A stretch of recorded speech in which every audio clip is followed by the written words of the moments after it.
अगर आप इंटरनेट चलाते हैं, इंस्टाग्राम चलाते हैं, फेसबुक चलाते हैं, कोई भी प्लेटफॉर्म यूज़ करते हैं तो ये वीडियो आपकी नज़रों के सामने से ज़रूर गुजरा होगा। एक पत्रकार के साथ मारपीट हुई है, वो चीख चीख के मदद की गुहार कर रहा है और कह रहा है कि कोई भी उसके साथ नहीं खड़ा है।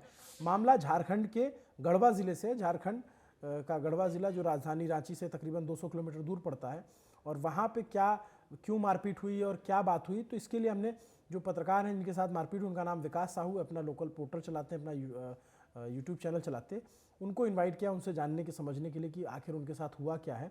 क्योंकि अगर पत्रकार के साथ मारपीट होती है तो बहुत गंभीर विषय, हमने देखा है बीते दिनों में अपने बहुत सारे पत्रकार साथी जो स्थानीयता के खतरे झेलते हैं। मुकेश चंद्राकर का नाम तो सभी को याद होगा, जिसकी जान गई इसी एक करप्शन को उजागर करने के लिए। विकास भी ऐसा कुछ रिपोर्ट कर रहे थे जिसका उन्हें परिणाम या दुष्परिणाम झेलना पड़ रहा है। विकास हमारे साथ जुड़े हैं, मैं विकास से बात करता हूं और पूरी बात क्या है तभी आपको पता चलेगी। विकास, आप झारखंड के गढ़वा जिले में काम करते हो? जी भैया। क्या हुआ था थोड़ा बताएंगे? तो जैसे कि यहाँ एक संस्था चलाते हैं जिनका नाम है विकास माली।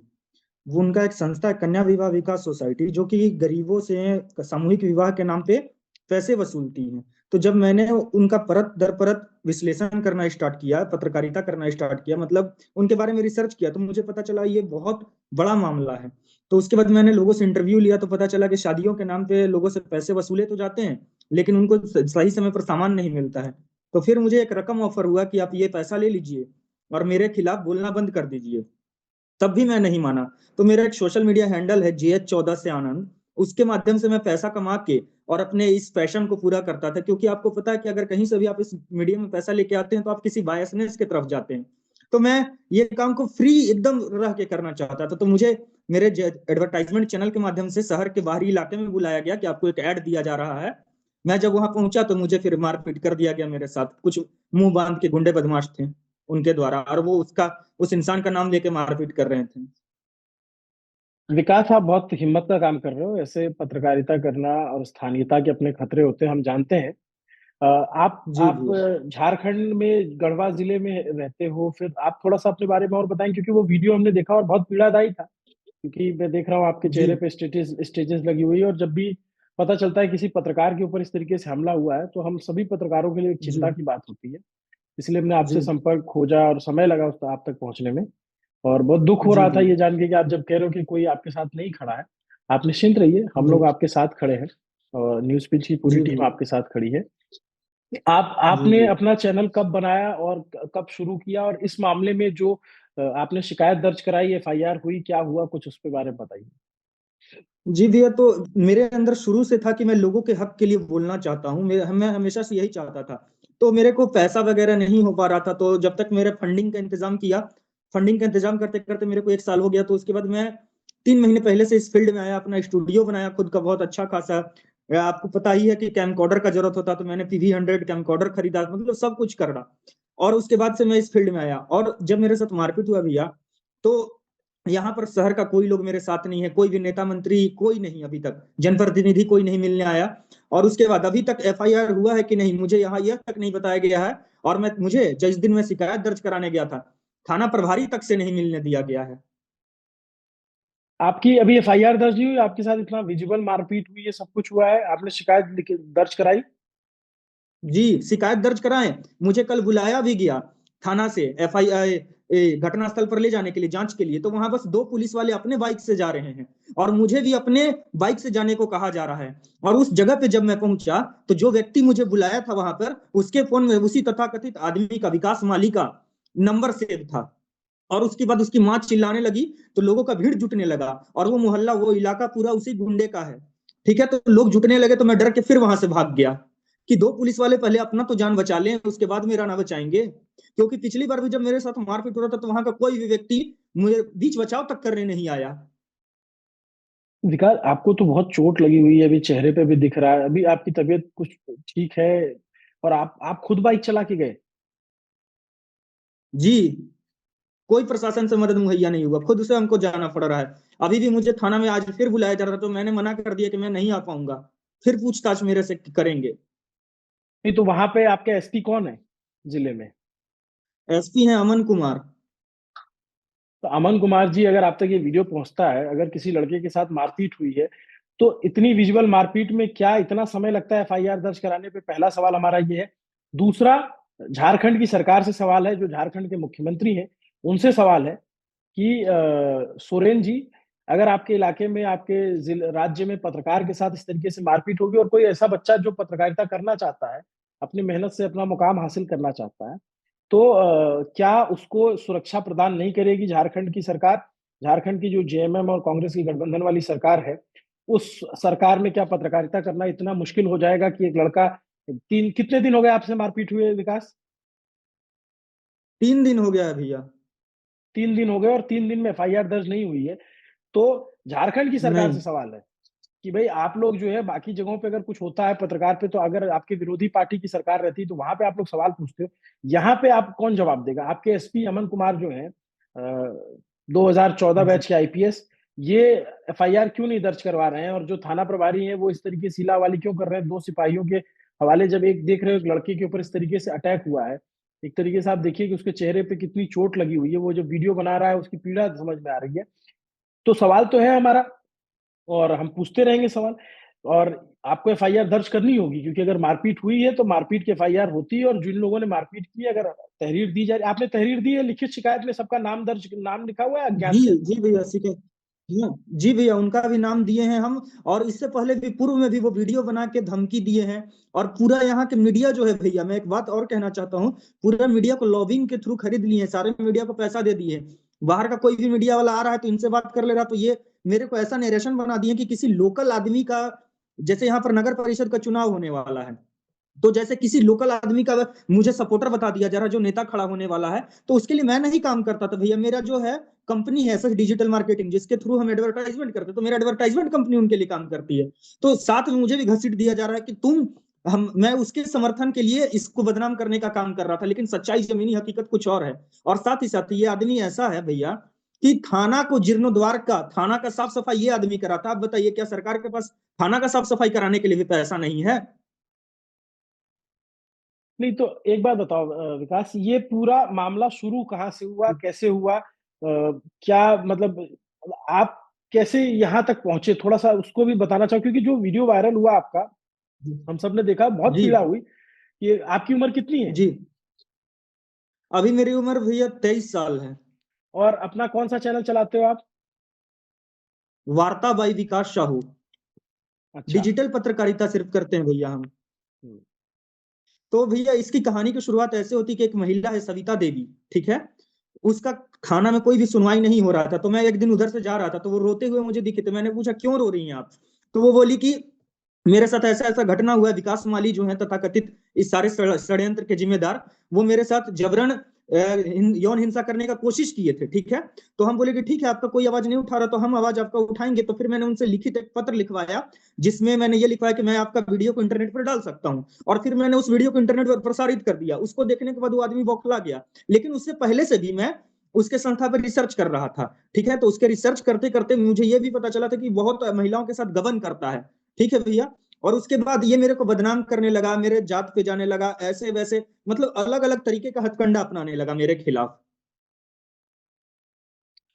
फिर उसके बाद आप जो है, आपने खबर की, और खबर के बाद आपको इस तरीके से फिर धमकियां आ रही थी, फोन कॉल आते थे, या फिर डायरेक्ट आपको बुलाया जी, गया और फिर वहां आपके साथ मारपीट हुई? पहले मुझे बोला गया कि 5 लाख रुपए ले लो मिलने को बुला के, और उसके बाद मैटर सॉल्व करो, वीडियो डिलीट करो, चैनल हटाओ। तो मैं नहीं माना, ठीक है। उसके बाद इंटरनेट पर मुझे धमकियां दी गई, मेरे नाम पर एफआईआर भी दर्ज कराया गया।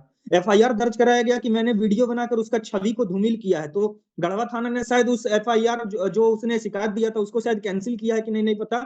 लेकिन उसके बाद सुनने में आ रहा कि एक और मेरे पर रेप का भी केस करवा दिया गया, उनके यहाँ जो महिला काम करती है उनके द्वारा, ठीक है।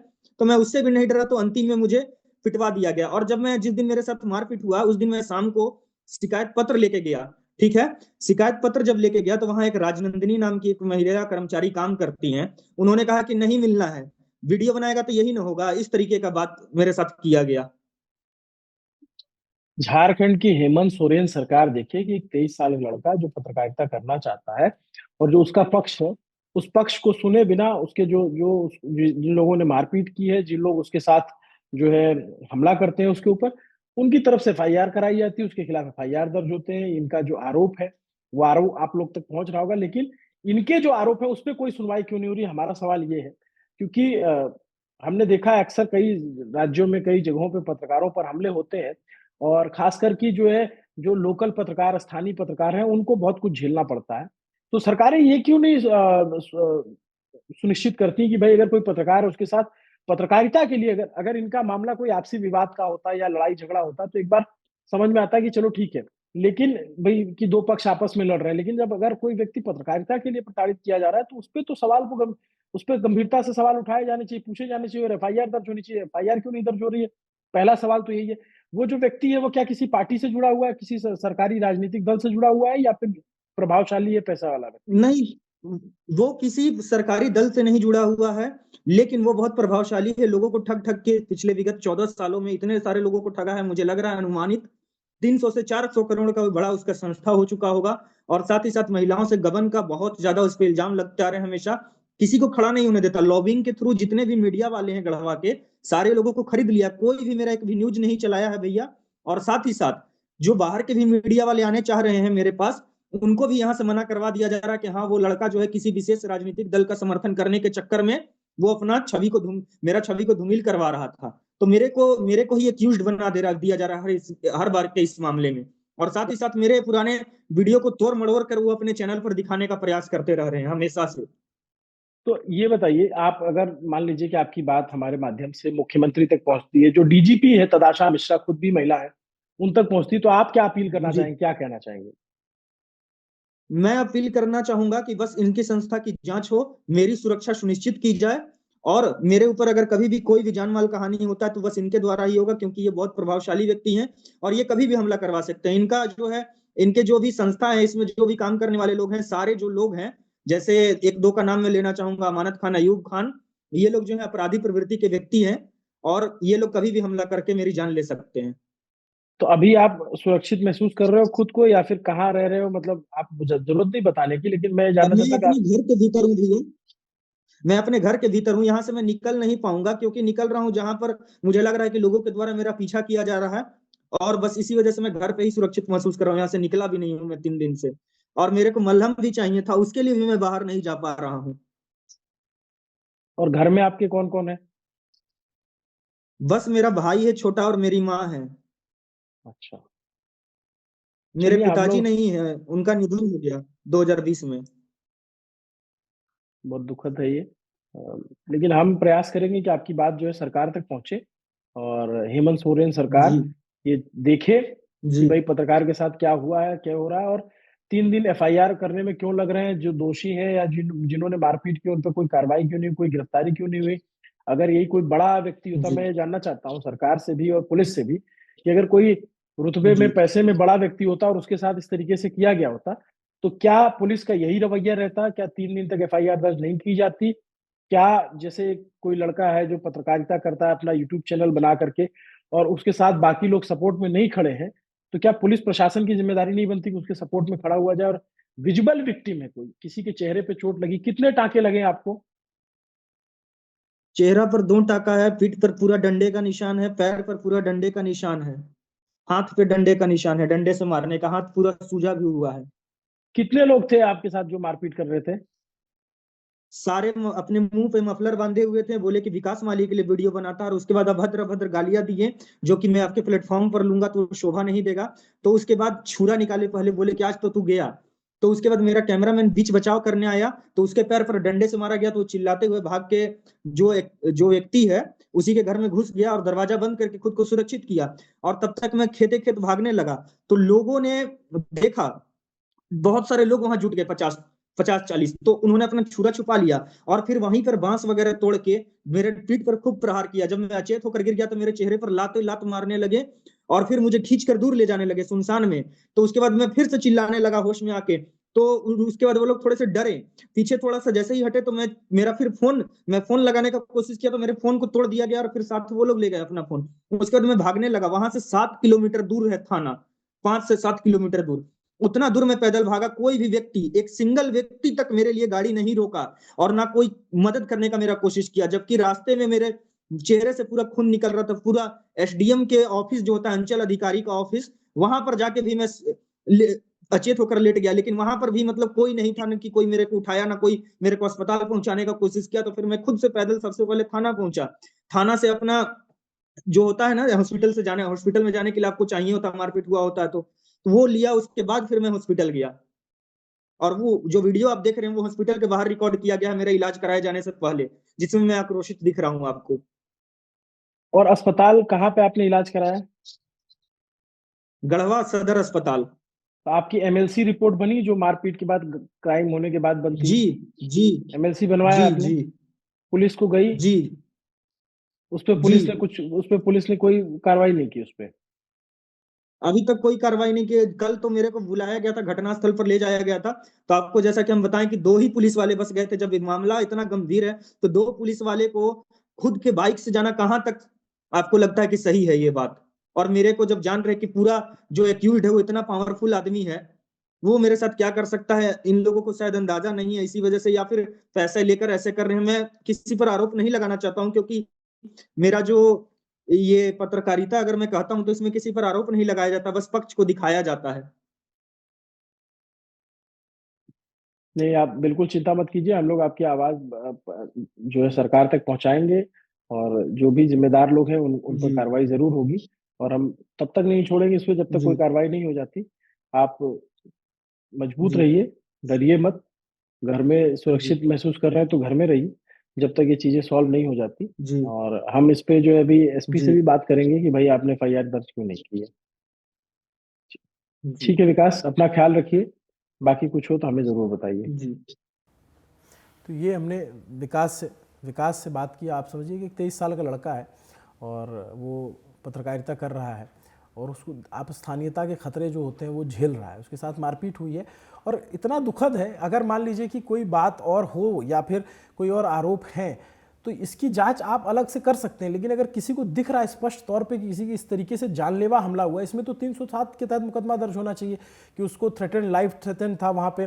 जैसे विकास ने बताया, आरोप लगाया कि उनको छुरे निकाल करके जो है दिखाया गया, और उसके बाद जो है इतना मारा गया कि अधमरा कर दिया गया। वो लड़का 23 साल का लड़का है, भाग रहा है, और भागते भागते जो है खुद जा रहा है। समाज के लिए भी एक लानत की बात है कि जो लोग देख रहे होंगे, एक लड़का है उसके मुंह से खून निकल रहा है। एटलीस्ट कम से कम हमारा समाज किस तरीके का निष्ठुर होता जा रहा है कि लोग जो है कुछ घटना होती है तो उसके वीडियो बनाते हैं।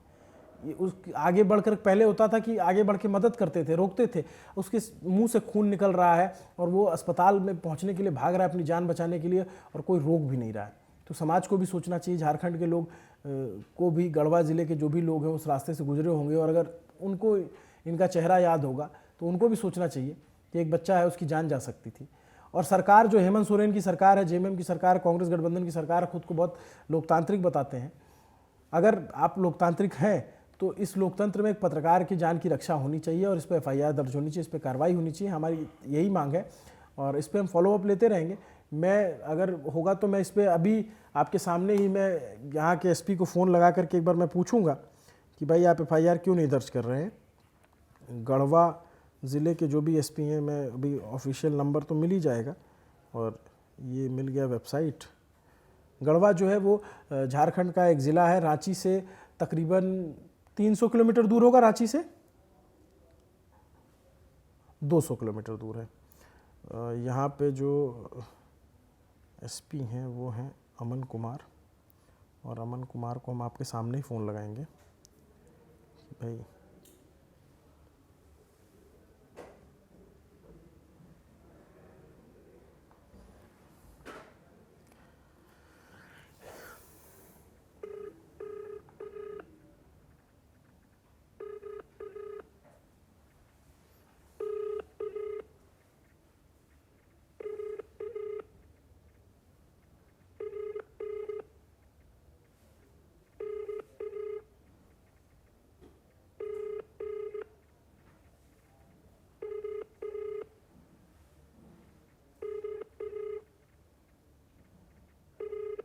ये सीयूजी नंबर है, उस पर फ़ोन नहीं उठ रहा है।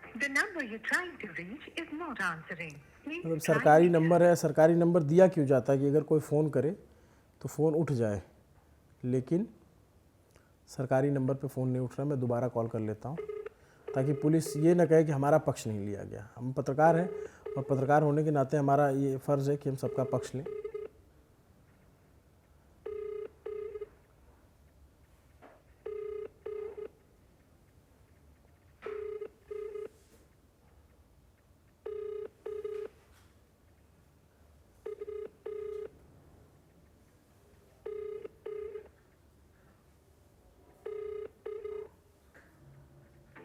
The number you're trying to reach is not ठीक है, फ़ोन answering. नहीं उठ रहा है, तो हम कोशिश करेंगे पक्ष लेने का और जो भी यहाँ के जिम्मेदार लोग हैं उनसे बात करने की कोशिश करेंगे। न्यूज़ पिंच इस खबर पे बना रहेगा। देखते रहिए न्यूज़ पिंच। नमस्ते, अभिनव पांडे नाम है मेरा।